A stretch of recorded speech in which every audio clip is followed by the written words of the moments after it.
Wildcats. My name is Nicole Camacho, and welcome to the UAC podcast. I'm here with Rebecca, my co host, and also we would like to welcome you, our guest, Felipe. So, before we start with your questions, would you like to introduce yourselves, your name, what you're studying, and what do you do? Hi, thanks for having me. First off, my name is Felipe Garcia.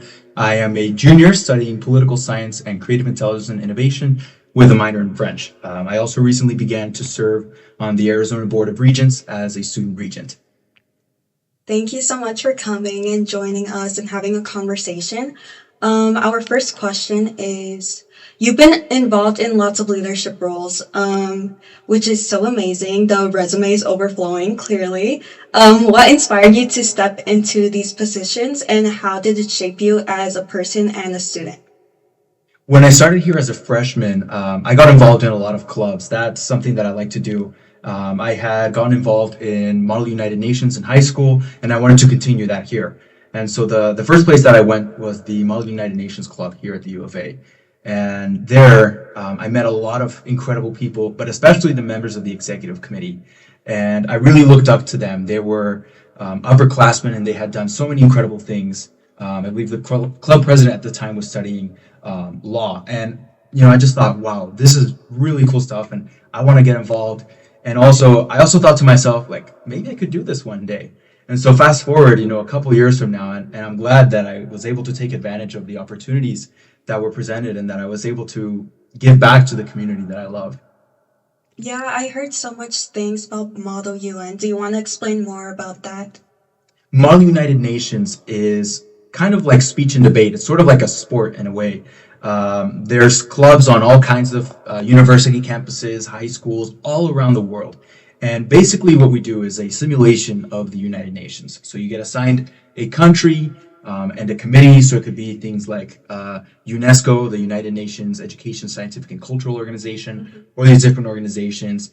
And you have to represent your country's stance in different debates about different topics, education, nutrition, etc. And it's a really cool opportunity to practice public speaking, research, and everything. And it's really cool too. I've met all kinds of people from all around the world, and I'm really glad that it's been a part of my life.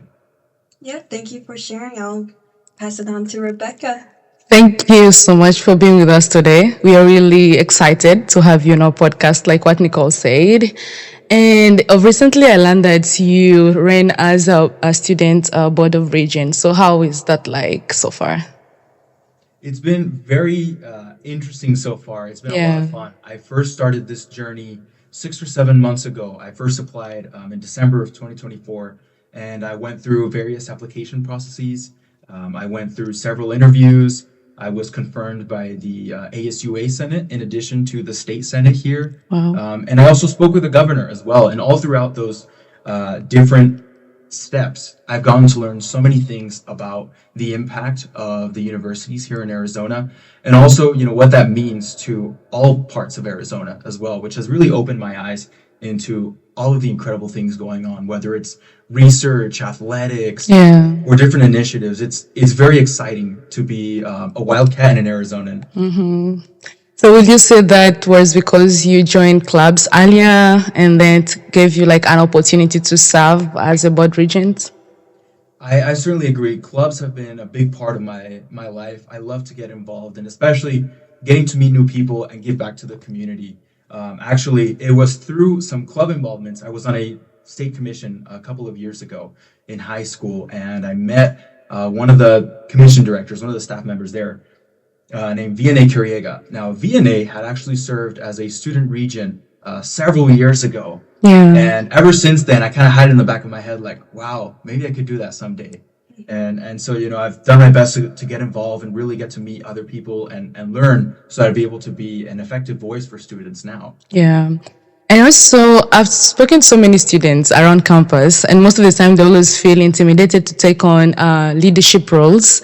And so far, you did the Model UN and you served as an international leadership role.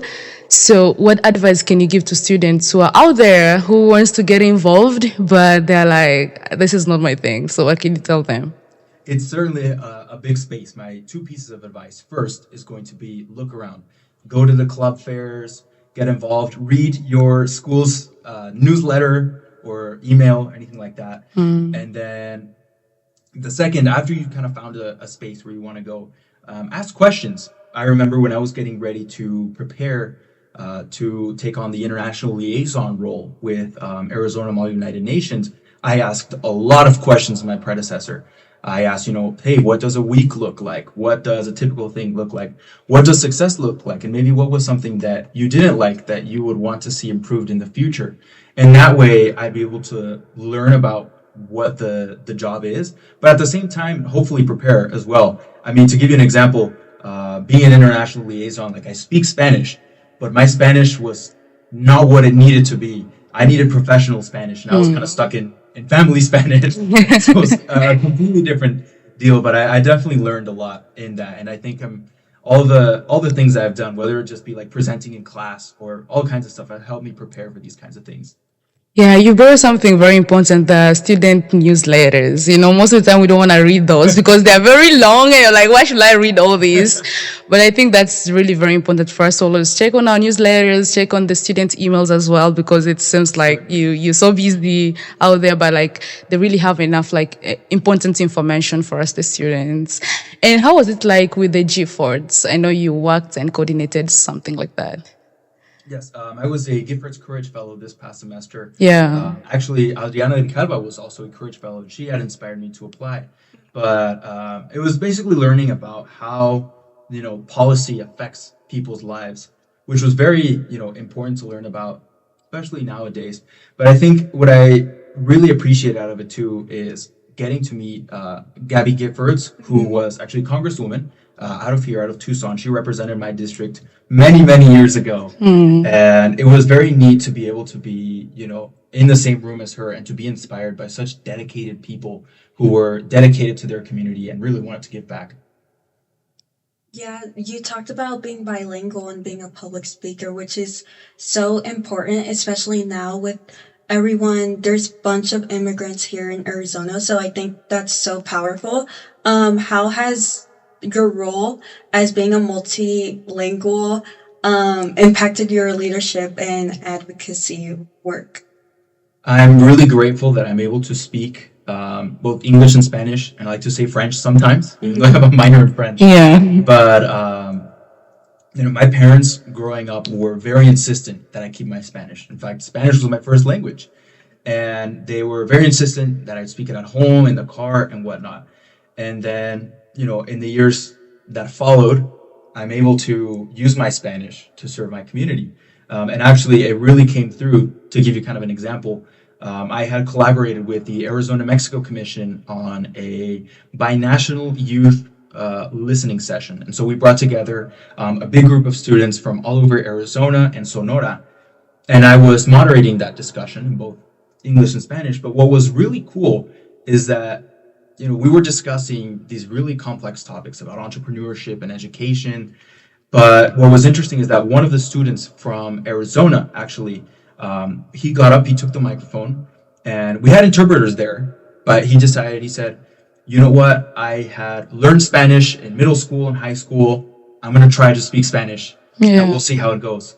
And, it wasn't like super perfect grammatical Spanish and everything, but he still made the effort to connect with his Sonoran counterparts. And that was really cool. I think the mood of the room changed, and it was a lot happier because you can tell that they appreciated that he made an effort to connect with them. And I think that's especially important going into a leadership role, such as a student regent. I want to be able to connect with students in the language that they feel comfortable with, whether it be Spanish or even French. And if it's, not a language that I speak, I hope to learn it one day as well. Yeah, you mentioned you're minoring in French. What made you minor in French? Having grown up speaking Spanish, a lot of the words have some similarity with Spanish. I took it in high school, and I thought, oh, I'm kind of good at this, and then I'm taking it here as well. But I really need to get working on it a lot more because I think it's not as good as it needs to be. Yeah, it's very hard to perfect the accent, I feel. And definitely, yeah. But yeah, I feel like you're getting there. So eventually you learn as long as you have the passion and you want to learn. Yeah. Yeah. Oh boy. Yeah. So, Felipe, how has it been like? Because you've been balancing all these leadership roles plus your, academics, and you're an impressive student, which I know of. So, how have you been balancing all these roles all together as a student? I try balancing everything. My main sidekick is Google Calendar. Everything. I put everything on there, like when I'm going to sleep, when I'm going to do, when I have my classes and everything. And that helps keep me organized. And then the other thing as well is also just learning to take care of myself. I've definitely learned the hard way this past, year and semester that if you don't sleep 8 hours for like a month on end, you don't feel as great, and then you're not able to give to others as well as you can. So Yeah. I definitely learned that it's about being organized, but also at the same time making sure that you're healthy and replenished, so that you're able to fully engage with the people that you work with. And are you able to follow all those? Whatever you put on the calendar, are you able to follow it throughout? Because most people will use the calendar, but then you don't follow what is on the calendar. So are you able to follow everything through? I do my best to keep track on everything. Like Yeah. classes, I make sure to be there, meetings and all that fun Yep. stuff. But I could definitely always do more to improve my tracking. Yeah. That's true. So, what do you prioritize more in your schedule? Uh, you know, More than anything, it's making sure to be there. Whether it be classes are super important, even if it's a 9 a.m., I'll be there. But also being there for friends and family as well. One of the things that over the summer I've realized a lot is that a lot of folks leave on vacation or back to their home state. And so I want to take advantage of the fact that they're here on campus and connect with them, because also it's really fun to socialize and remember, why I love the U of A and why I love being here. Yeah. So I want to thank you again for coming here and having this conversation with us. It was very impressive with everything you do. And I'm very grateful that you're speaking to us to inspire other students and anyone who's listening. So our last question is, if you could share one lesson or moment from your journey so far that truly impacted your personal growth, what would it be and how can other students learn from it? Well, thank you very much for your time and for having me here again. One thing that I learned throughout all of this was that everything prepares you for something. I learned, getting to put myself out of my comfort zone as a student regent or an international liaison and all of this, is that there are different things that I have done in my life that I realized, like, oh, wow, this helped me do this. Yeah. Like, for example, like doing a group presentation in class. I thought like, oh, well, this is something that I kind of have to do. But then when I got to, these high level discussions and these important meetings, I thought like, wow, this is really similar. And so, having that experience from class to extracurriculars, it really makes you more prepared than what you think you are. So you really have to give yourself more credit than you think.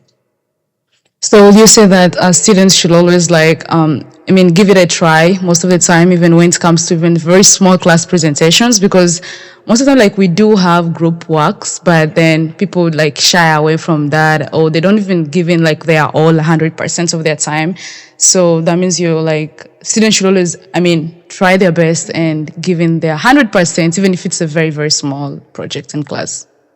Yes, and I get that there's a lot of things that we're balancing. I know I've definitely been guilty of maybe not contributing as much as I should have with my group project team members. But I think it's important to put your best foot forward and at least give it your best shot. Yeah. Thank you so much for being with us here. Thank you. This has been one of the wonderful discussions we have had today. And I'm sure many students out there are going to be inspired. And we hope to see you again in our future podcast and episodes.